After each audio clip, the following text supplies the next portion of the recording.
We're going to start our voting session. The bills I was referencing earlier that we're going to hold are on page 2, Senate Bills 242, 243, and 244. Yes. Also 239? Okay, 239, 243, and 244, 4 bills. 242 and 244. We will hear 243. Okay. Well, we can. We can. 239, 242, and 244. One more time for everybody.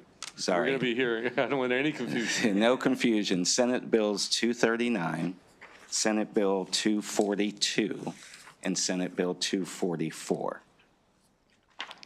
Okay. Those, okay. So those are bills that we are hearing or not hearing? Are not hearing Okay. today. We're Okay, not. so there's You clarity. are not voting on those We're bills holding. today. You are holding. Correct. Okay, let's go back to page 1. And we're going to start with Senate Bill 8, a Kagan-Reedy bill, and we're going to go to you, Stacy. Senate Bill 8, Education Maryland Civic Excellence Program established. This bill establishes the Maryland Civic Excellence Program beginning with the 26-27 school year as a voluntary program in which local school systems may recognize students in public schools that promotes the civic readiness and civic engagement of students in public schools. The bill establishes minimum standards for a participating local school system to award a student a seal of civic excellence and to designate a public school as a center of civic excellence. Participating local school systems must recognize students in schools that meet the requirements for the civic engagement program as specified.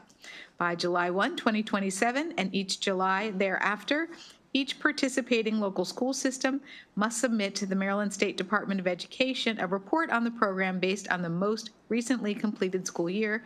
There are no amendments. There was no opposition at the hearing.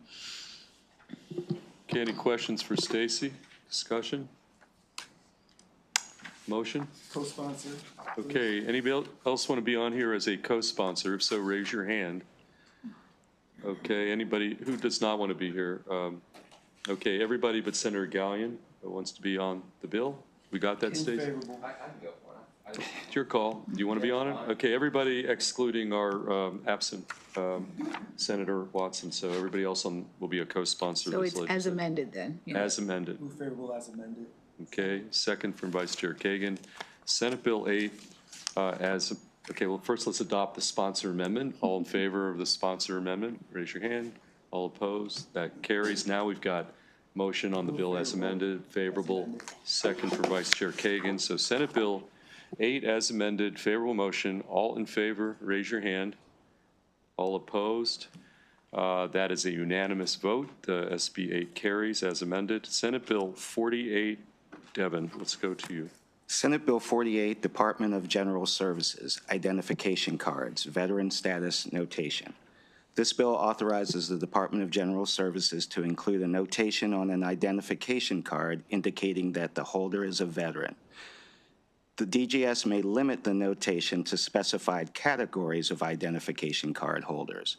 If DGS provides such an option, DGS must include on that application an option for the applicant to either indicate that the applicant is a veteran and also consent to being contacted by appropriate executive branch agencies regarding the individual's eligibility for state or federal veterans benefits.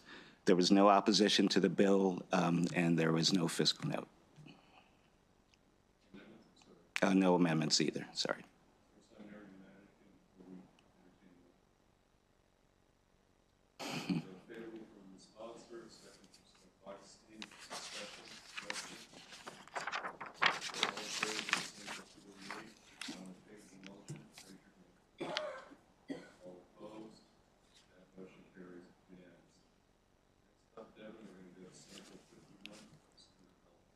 Senate Bill 51, Accountants, Reciprocal Licenses Qualifications.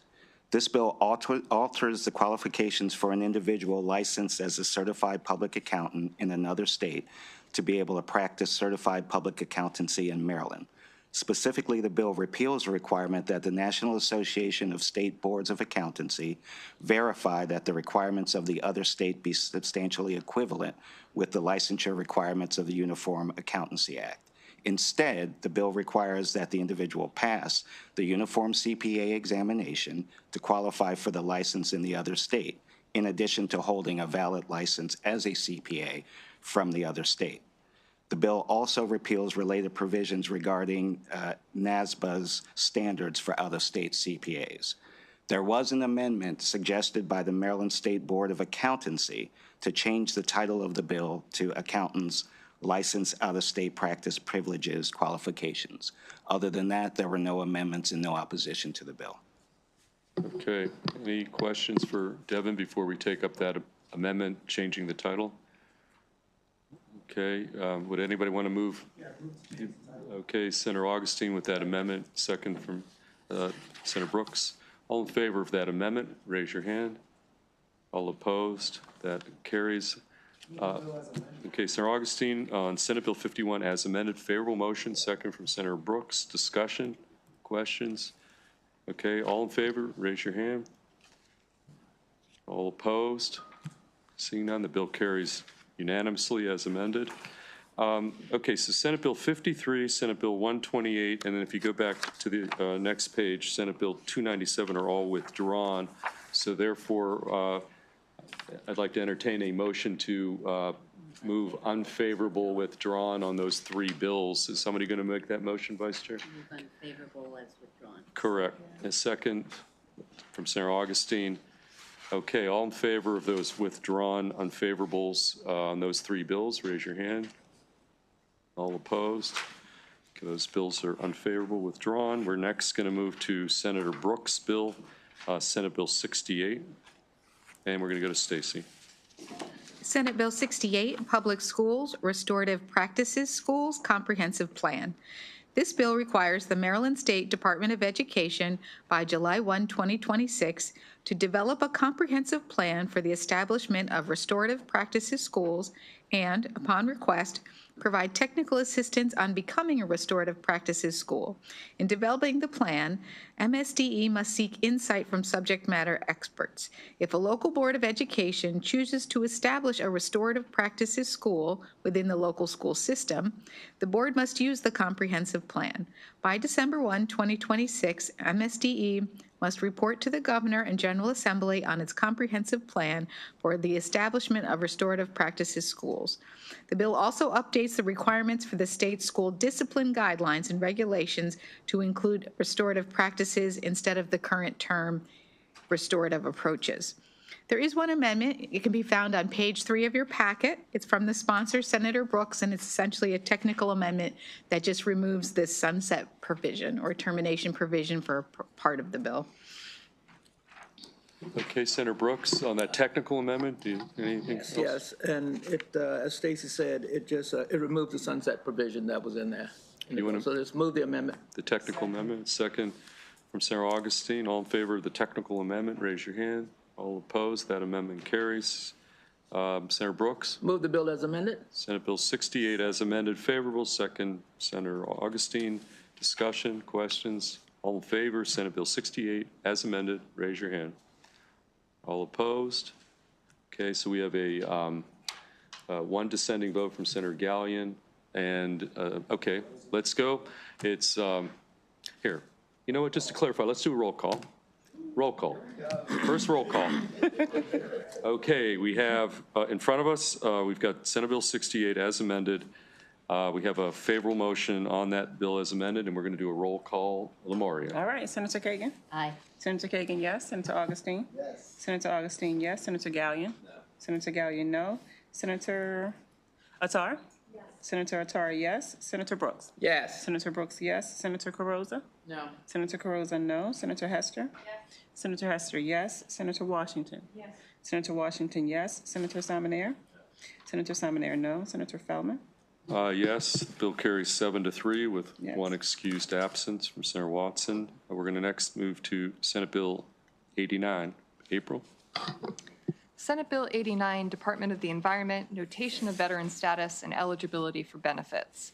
This bill authorizes the Maryland Department of the Environment to establish a process in collaboration with one or more boards under its direction and control that requires a board to, 1, include a notation of an individual's veteran status on a professional license or certificate, and 2, assist in determining eligibility for state and federal veterans benefits.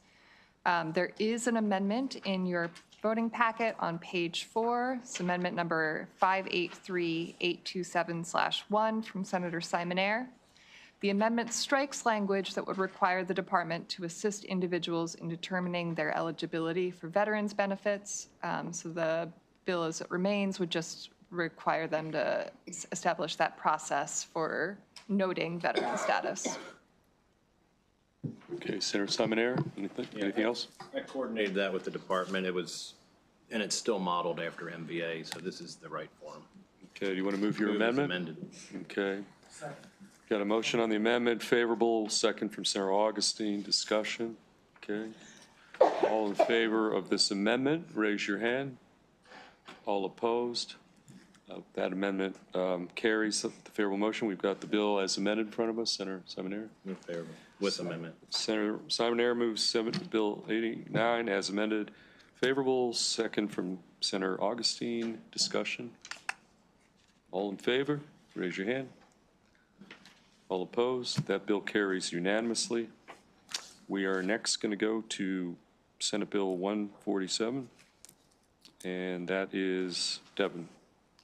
Senate Bill 147, State Board of Stationary Engineers, Member Appointments, Advice and Consent of the Senate. This bill requires Senate confirmation for members appointed by the governor to the State Board of Stationary Engineers. There are no amendments or opposition to the bill. Okay, we got a favorable motion from the vice chair, second from Senator Augustine. Discussion, questions? Seeing none, all in favor of Senate Bill 147 clean, raise your hand. All opposed, Senate Bill 147 carries. Next, April, Senate Bill 162. Senate Bill 162. Yeah, the cantaloupe bill. Cantaloupe bill. Senate Bill 162, Agriculture Department, Authority over Identification, Inspection, and Sale of Cantaloupes, repeal. This bill repeals obsolete provisions of law concerning the Maryland Department of Agriculture's authority to regulate the grading and branding of cantaloupes. There are no amendments. Okay, is there a motion, questions? We've got Senator Hester. Yes, Senator Hester has a question. So I was just reading their testimony, and it said that that they haven't done this in years and it's obsolete. But is there other parts of this part of the agricultural code that are also obsolete? Or like, I mean, is it just because it says as part of the Food Quality Assurance Program, which conducts food inspections in relation to the product safety rule, blah, blah, blah, and cantaloupes are covered. So are we just like excluding the cantaloupes out of an obsolete law, or is the whole law like obsolete? Yeah, so from what I learned a lot about cantaloupes, for some reason, which they can't tell me why, they created a separate subtitle for cantaloupes. Okay. So it's just repealing that subtitle. Okay. It's all cantaloupes. There is a subtitle that deals with the grading of apples, and I don't know whether that one is also obsolete. I was just looking at what's around it. Okay. I did bring that up to the Department of Agriculture. They said that's still active. There you go. Cantaloupes. Okay. No amendments, right? No amendments. Okay. Is there a motion? Senator Attar, you want to make a motion favorable?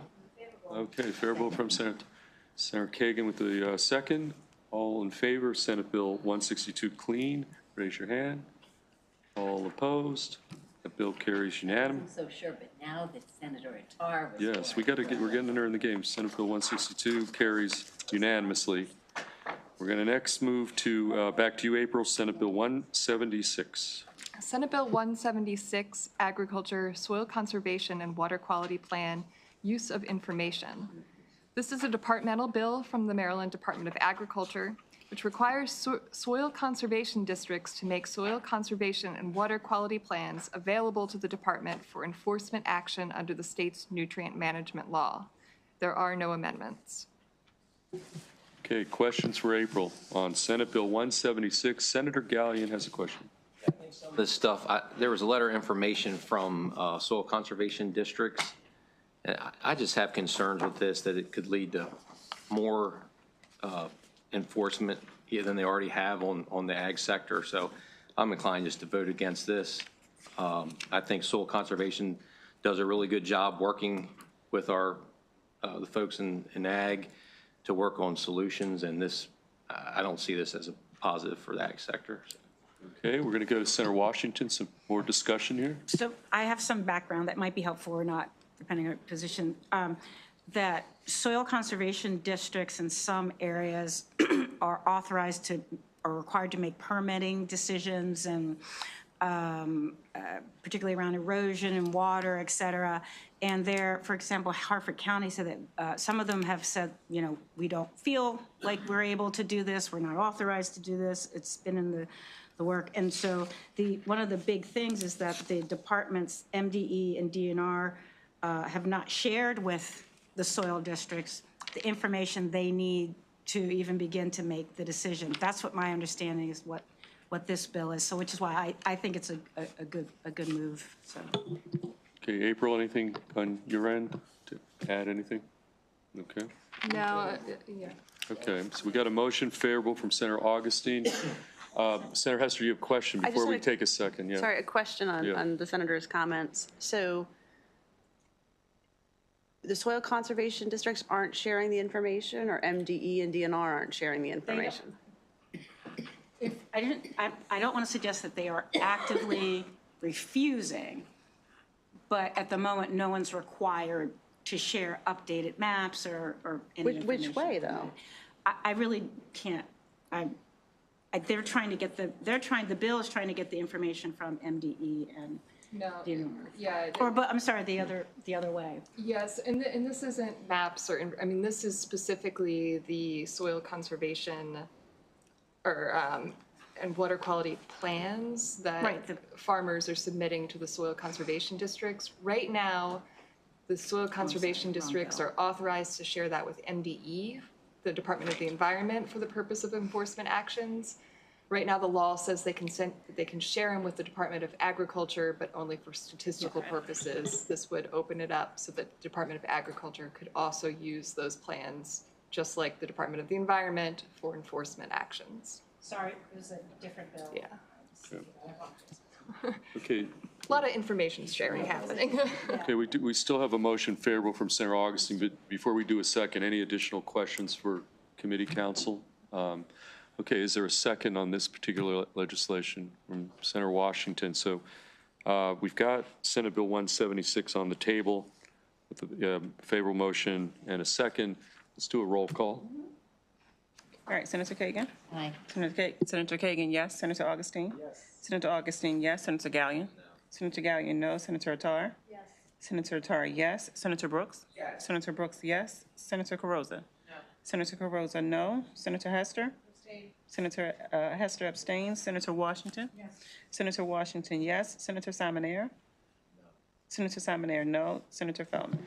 Okay, I'm going to go yes. It's 6 to 3 to 1 abstention, and then we also have the one excused absence.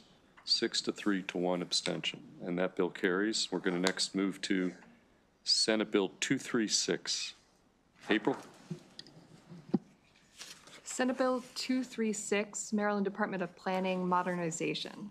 This departmental bill from the Maryland Department of Planning makes various changes to state law relating to 1, the election precinct boundary data, 2, county water supply, sewerage, and solid waste disposal plans, 3, population projections, 4, real property information, 5, obsolete reporting requirements, 6, capital facilities planning information and access, 7, authorized funding for regional planning projects, and 8, geographic classification standards. There are no amendments in the packet, but this was discussed last week, and there is a suggested amendment from the City of Gaithersburg, which the Department of Planning endorses, which would just authorize the department to use population figures developed by the Metropolitan Washington Council of Governments rather than the Maryland National Capital Park and Planning Commission, since those estimates might be more comprehensive. Do you want to I'd like to add? move the amendment. Okay, so we have this amendment suggested by the city of Gaithersburg. Any questions about that amendment for Senator Kagan or April? Okay, you're going to move that amendment? Move the amendment. Okay, we have a favorable motion on that amendment. Is there a second?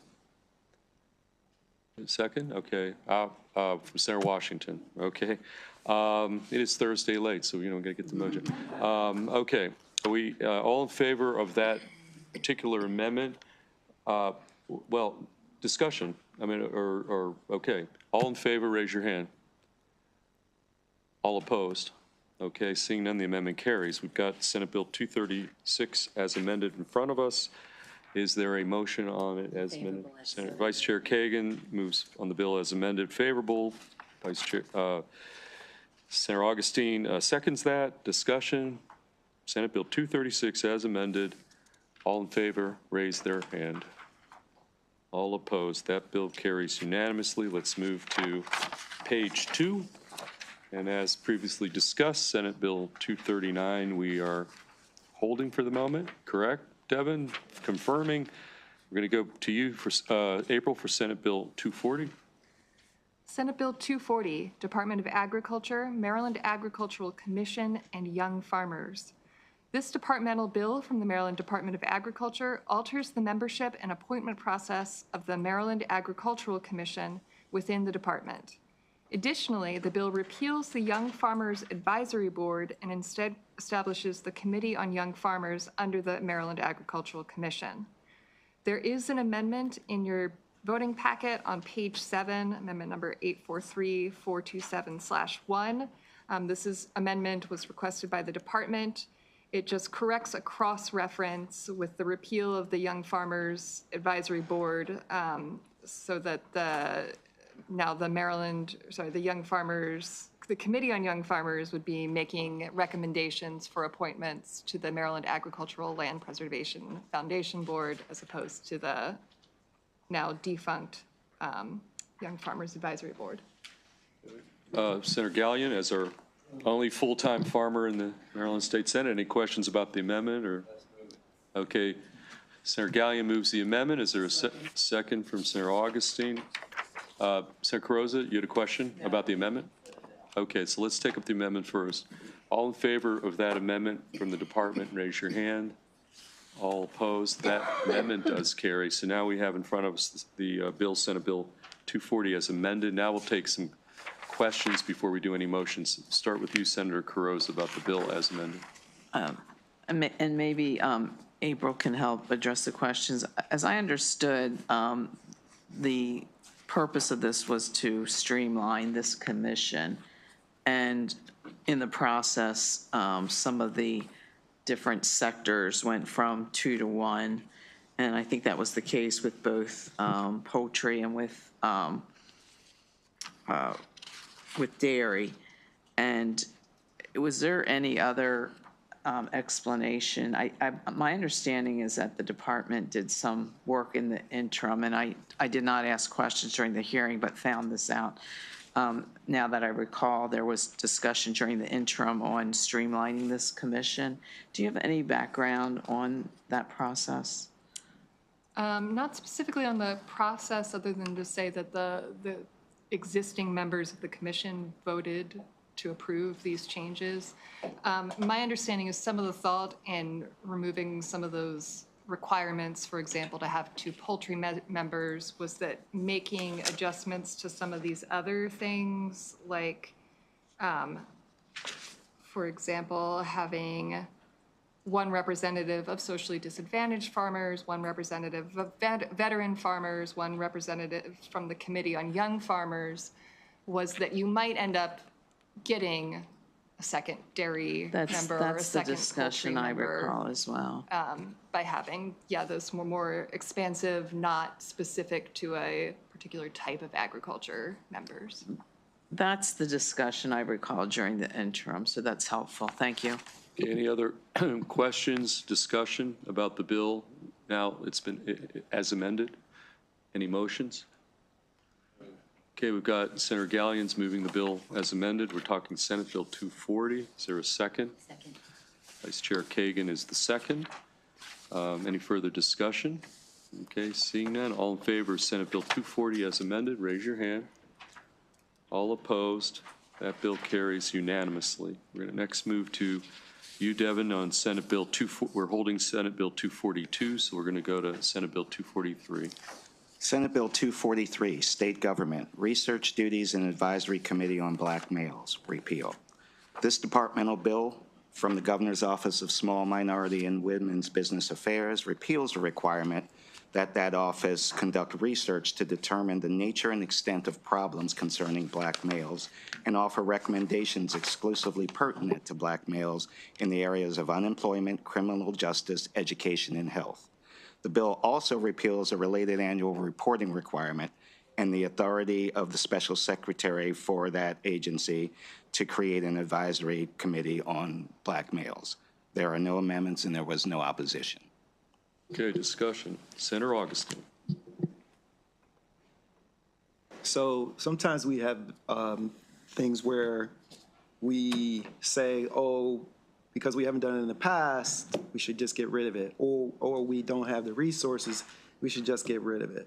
And this is one of those instances where, for me, it's like, you know, these concerns remain important concerns. We just have issues with the list that are uniquely and disproportionately impacting black males. And so the idea that we would strike this from as a requirement is just really problematic for me. Okay, we'll get a discussion going. Anybody else want to weigh in on this? Vice Chair Kagan. Thank you, Mr. Chair. Senator Augustine, I understand, but just because we say you have to do it, clearly if it's since the enactment of this legislation on October 1, 2004, 21 years ago, if they've never done a report, how would you expect them to do it now as we're shrinking government and funding and all that? I'm waiting for this to turn on, yeah. My response to that is shame on us, and it happens all the time. I mean, we pass things, and you know, we give authority to others to do what we ask them to do, and then they don't do it, and then we don't necessarily know or follow up. Shame on us. I'm not co-signing on that. I mean, it's just disgraceful, the fact that it wasn't done over the course of the last 21 years. And so that's just, you know, that's my take on it. And we do find that. I know you find that too, where we come up with these things, we pass them, and we think that they're going to do some good things, and then they just get left or they just don't get done. And so that's my response to that. So when I do stuff, I follow up because I'm kind of a bulldog that way. So I wonder if the sense of the committee is, even though you haven't done it for 21 years, we really, really, really want you to do this. What if we were to add some language or add a sunset, you have to by this date or else? Like, how do we do that? Something, I mean, if you're okay, Mr. Chair. Okay, why don't we do this? Let's hold this bill and let's discuss it, you know, possibly. Before we do that, Senator Washington, want to weigh in on, and let's get a little discussion, because if we're going to do something along these lines, the more information we have, that'll help guide like any potential language here. So Senator Washington, then Senator Hester. So all research on African Americans wasn't always put forward for a positive reason. So we're going to talk about the Moynihan reports, and there were just things in 1995, you know, et cetera. So I support like removing it.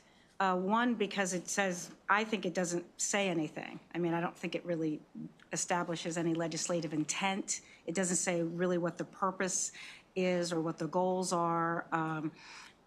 And I think given what the governor said and what we want to do more broadly, so I'm supporting looking at doing something with this that is, you know, more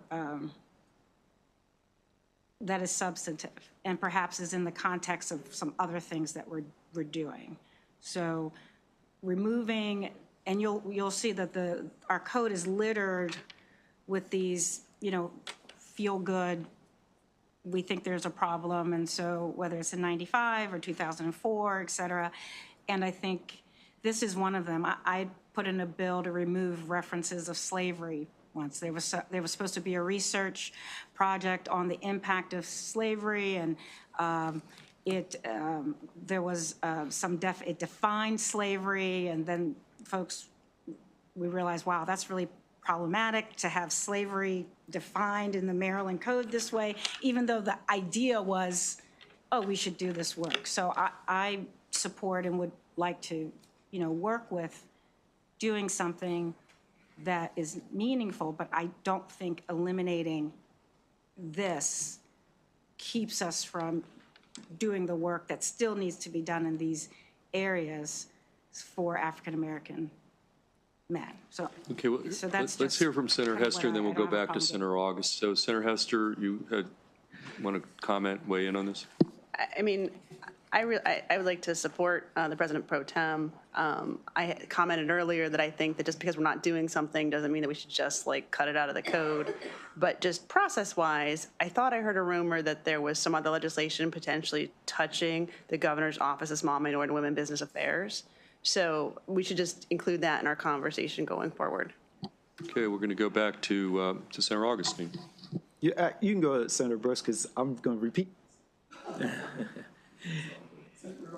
Okay, let's go to Senator Brooks, and then, if necessary, we're going to go back to Senator Augustine. Okay, I just think it reduces the, I guess one would say, the focus on black male issues, loss of specialized insight, that advisory committee on black males could provide valuable perspective on some of the challenges and whatnot that they have.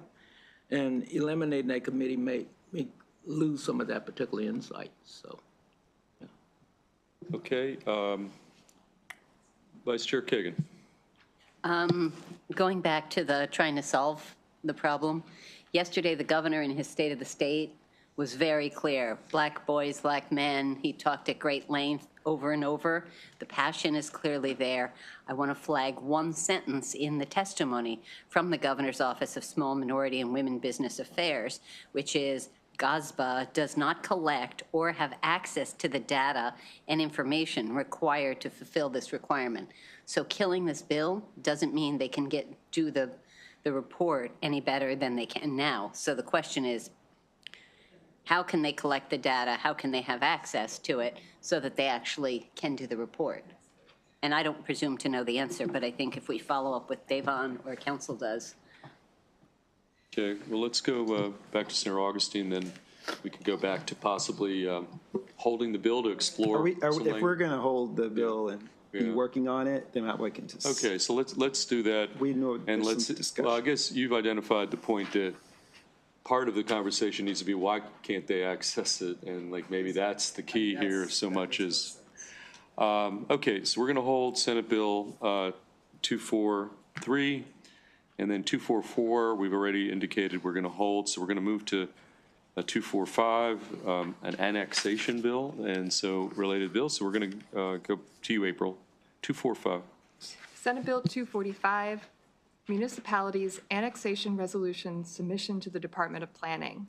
This is a departmental bill from the Maryland Department of Planning, which adds the department to a list of entities to which a municipality that has annexed property must send a copy of the annexation resolution with the new boundaries.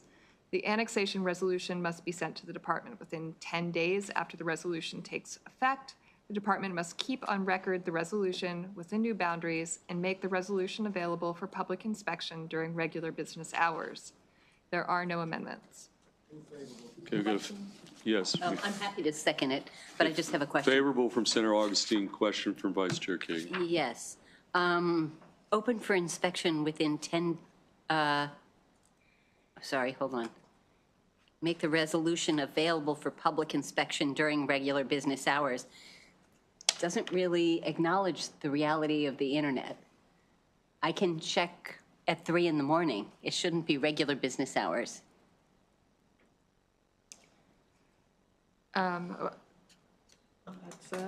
That's a question for the committee. I will note that this is adding it to, so a list right now this resolution goes to the Department of Legislative Services.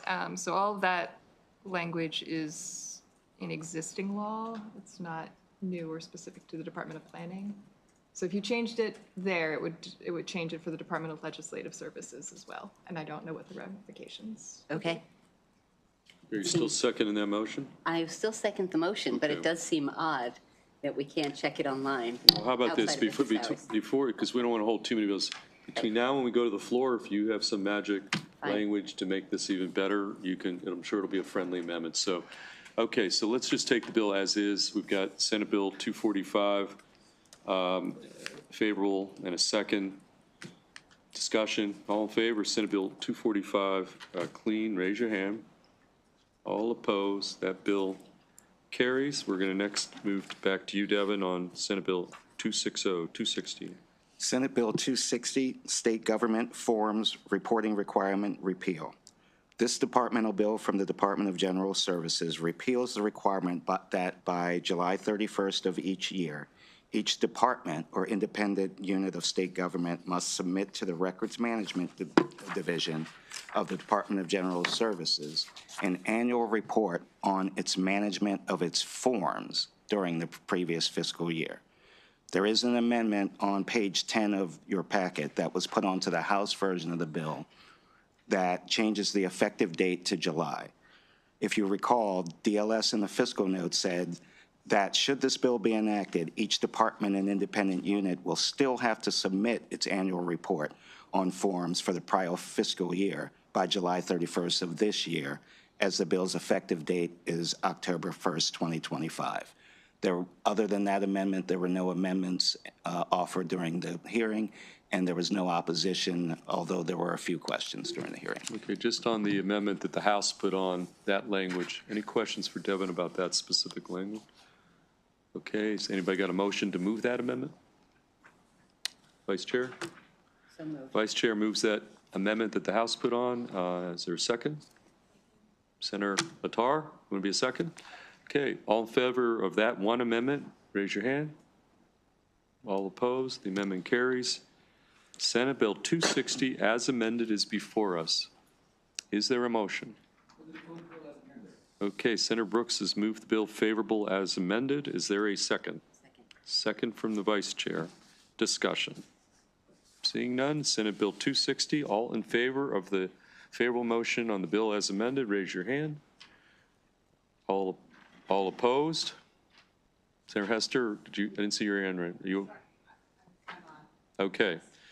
Okay, that bill carries unanimously. Next up, Senate Bill 265, and we're going to go to you, April. Senate Bill 265, Environment Reservoir Augmentation Permit Establishment. This departmental bill from the Maryland Department of the Environment establishes the Reservoir Augmentation Program, together with relevant permit requirements. The department must adopt regulations that, among other things, set a reasonable permit application fee. All revenues collected under the program must be distributed to a special fund to be used only for the operation and oversight of the program. Bill also extends the termination date for the indirect potable reuse pilot program from June 30th, 2028 to June 30th, 2030. Just to jog people's memories, this bill is sort of building off of that pilot program to create a more permanent structure for local governments that want to engage in reservoir augmentation. There is an amendment in your voting packet on page 11, amendment number 133928/1. This amendment was requested by the department. It makes technical and corrective changes to the bill. Specifically, amendment corrects the name of the reservoir augmentation permit in one location, clarifies that the department may revoke a permit based on noncompliance with any pretreatment regulations, not just those adopted by the department, and corrects a word. There's a reference to an application fee designated by the department. It should be designed by the department. Okay, question from Senator Hester. Thanks, April. You might have kind of answered the question as after I put my light on, but my question was like, so is the new water, the reclaimed water that's in this program, is it now subject to all the same standards as our drinking water? I believe even under the original one, yes, essentially yes. Okay, yeah. that's my question. Okay, Senator Gallion, then Senator Carozza. So so right now, this program, what does that take the place of? So they're doing that now. Can you just refresh our memories of how that would be processed now? Yeah, so right now, this is really only being done in one location under a pilot program. I believe it is the Carroll County, yeah. Westminster, yeah, that's correct. It's the city of Westminster. So my understanding is that they could potentially, transition that program into this, under this more permanent permit. But creating this permit opens up the ability for other, or they could continue to operate under the pilot program permit. That's being extended as well. So it opens up the possibility for other places to do that sort of thing that's being tested or being piloted, sounds like successfully in Westminster. Okay, Senator Carozza. Thank you. I just trying to understand who applies for the permit, like what entity, and does, when they apply for the permit, are there fees involved, and what is the oversight then of the program? So is it the community that applies for the permit? Is it if they apply for a permit, is there fees involved? I'm just trying to understand if we're establishing a new permit and fee program that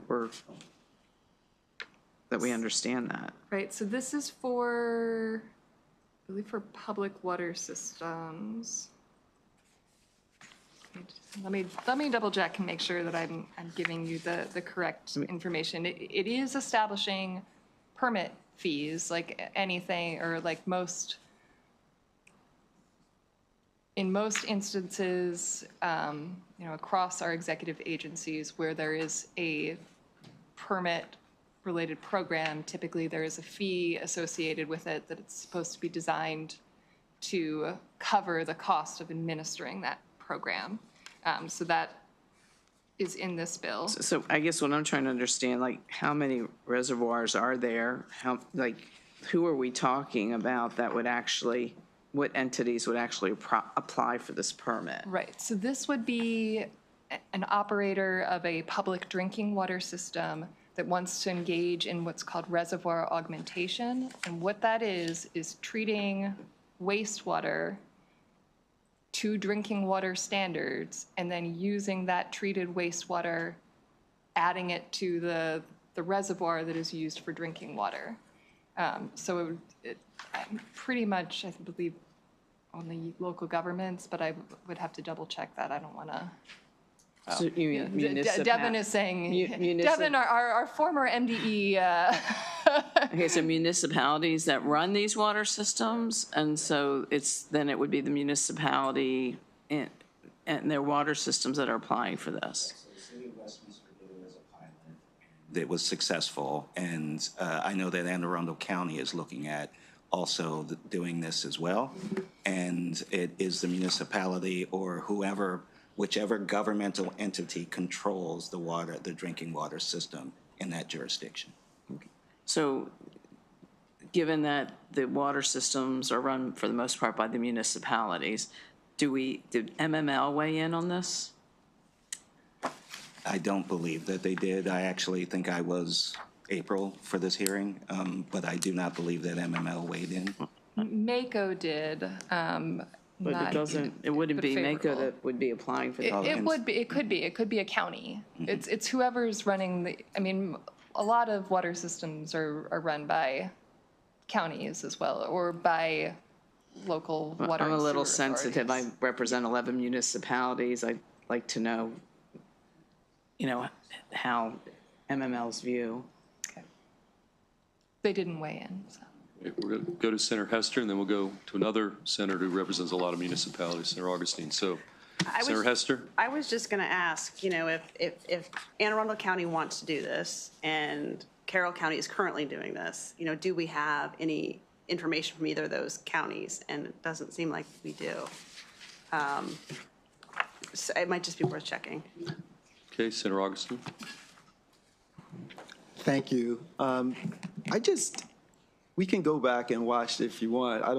Do you all maybe don't remember this hearing? It was either last year or the year before when Senator Reedy came in here with Westminster and talked about how they were having potential shortages on their water up there, and that was the reason why they were trying to come up with this very sort of unique area and space that they have. Like, they were trying to be creative about how to increase their drinking water supply, and that they needed to do this. They asked us to do this pilot program in order to sort of test to see if they could figure out a way in this very enclosed environment, but they needed our assistance to set up to do the pilot and everything else. Well, I just want to bring the committee to the fact that that's what this is, and this is the success of that. And so they had a water shortage issue up there where they have this closed water system. And so they were trying to figure out ways to not have drought and stuff like that.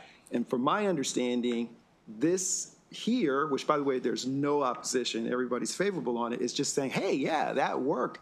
Let's open it up and allow for others, if they have a similar circumstance, stuff like that, let's create the framework to be able to do it, Senator.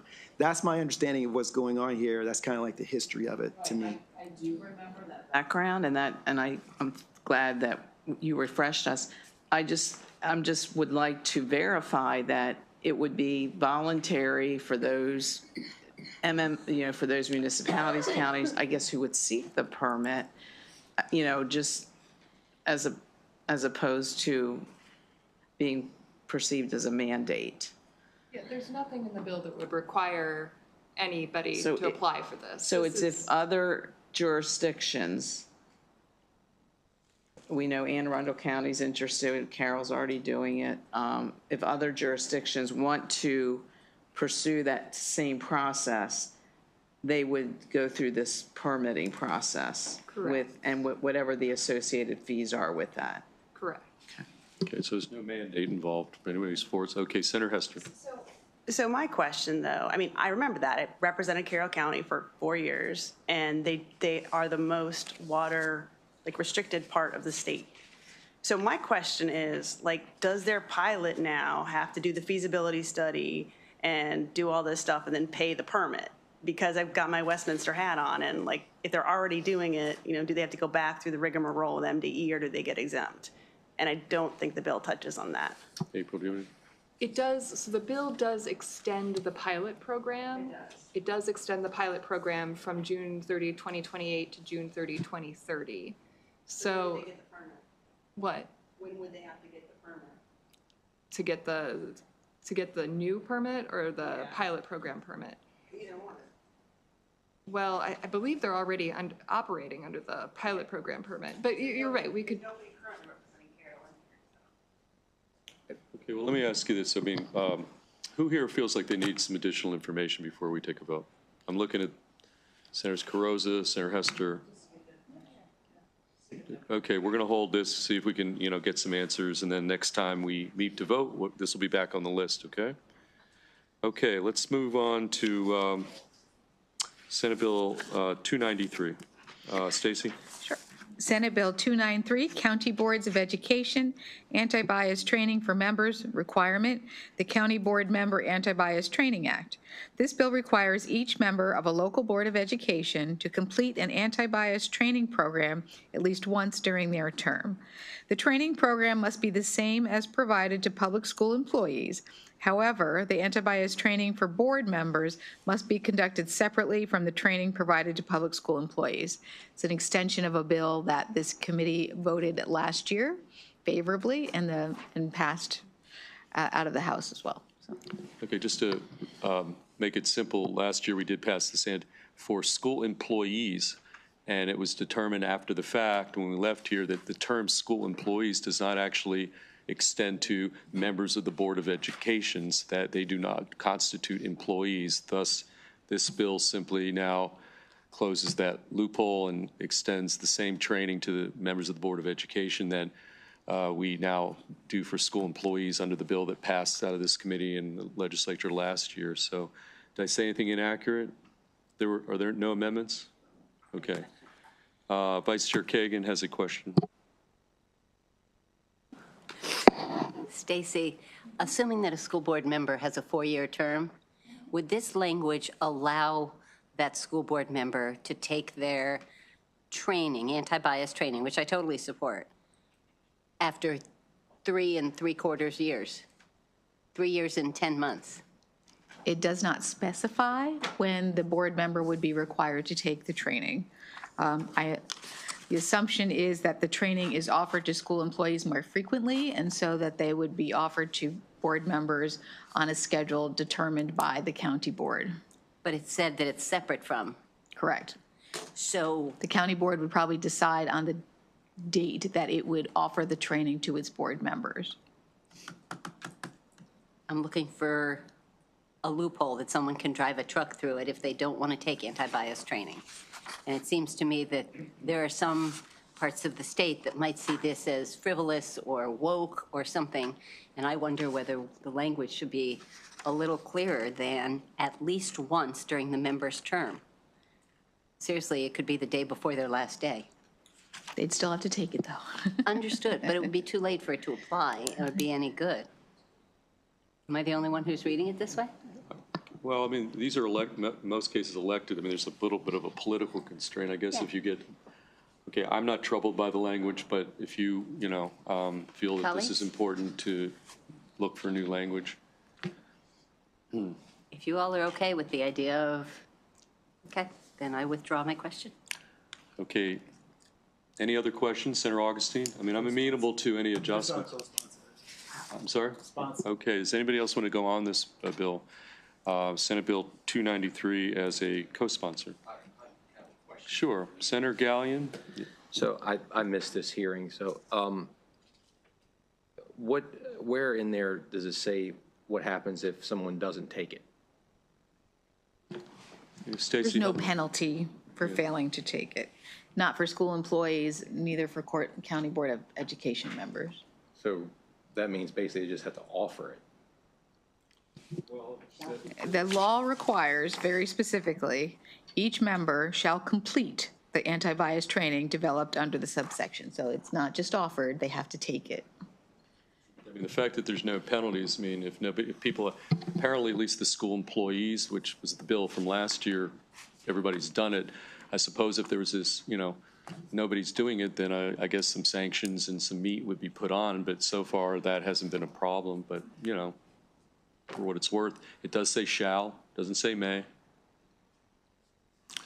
Okay, anybody else want to be Senator Augustine would like to be on here as a co-sponsor. Senator Attar, Senator Brooks, anybody else? Okay, those are the three who want to go co-sponsor on the bill. Co-sponsor amendment favorable from Senator Augustine, second from the Vice Chair. All in favor of the sponsor amendment, raise your hand. All opposed, the amendment carries. So we've got Senate Bill 293 as amended before us. Senator Augustine moves the bill as amended, favorable, second from Vice Chair Kagan. Discussion. Okay, let's do a roll call on this one, because last year's bill, I think, was not unanimous for the school employees. All right. Senator Kagan. Aye. Senator Kagan, yes. Senator Augustine. Yes. Senator Augustine, yes. Senator Gallion. Senator Gallion, no. Senator Attar. Senator Attar, yes. Senator Brooks. Yes. Senator Brooks, yes. Senator Carozza. No. Senator Carozza, no. Senator Hester. Senator Hester, yes. Senator Washington. Yes. Senator Washington, yes. And Senator Simoneau.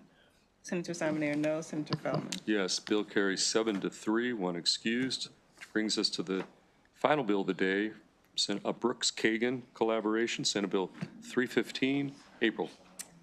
Senate Bill 315, Maryland Environmental Service Membership Board of Directors Alterations.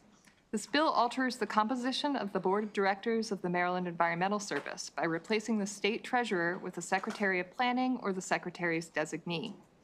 The bill also specifies that certain provisions regarding the terms of board members do not apply to the Secretary of Planning or the Executive Director, and the Secretary of Planning may not serve as the treasurer, secretary, or chair of the board. There are no amendments. Okay, discuss, Senator Brooks, do you have any? Move the bill. Okay, we got a motion favorable on a bill, Senate Bill 315 clean, no amendments. Second from the Vice Chair. Discussion. Okay, seeing none, all in favor of the motion favorable on Senate Bill 315, raise your hand. All opposed? That bill carries unanimously. Before we adjourn, one loose end, Senator Hester, we had a bill on the floor that Jack Bailey, we special ordered for a week, Senate Bill 266. Got a couple questions about that. Could you just maybe give us a little idea as to what Senator Bailey was looking at? I think he was talking to the department about some amendments. Maybe just give us a little info, because we did special order. It's my understanding that after the hearing, Marbidco, which is the Maryland Resource Industry Board or something like that, and also the Rural Maryland Council had some concerns about the agricultural stuff being removed. And so I believe the Secretary of Planning is talking to the Board of Directors of Marbidco this evening, and I have a follow-up with her planned for Monday. So we will be looking to see if there is a consensus amendment or not. Senator Crows, do you want to add anything? To thank Senator Hester for, I understand that the Marbidco amendment also addresses the concerns of rural Maryland, so thank you. Okay, anything else for the greater good of the order here before we break? Okay, seeing none, I hereby declare the work of the committee for the week completed.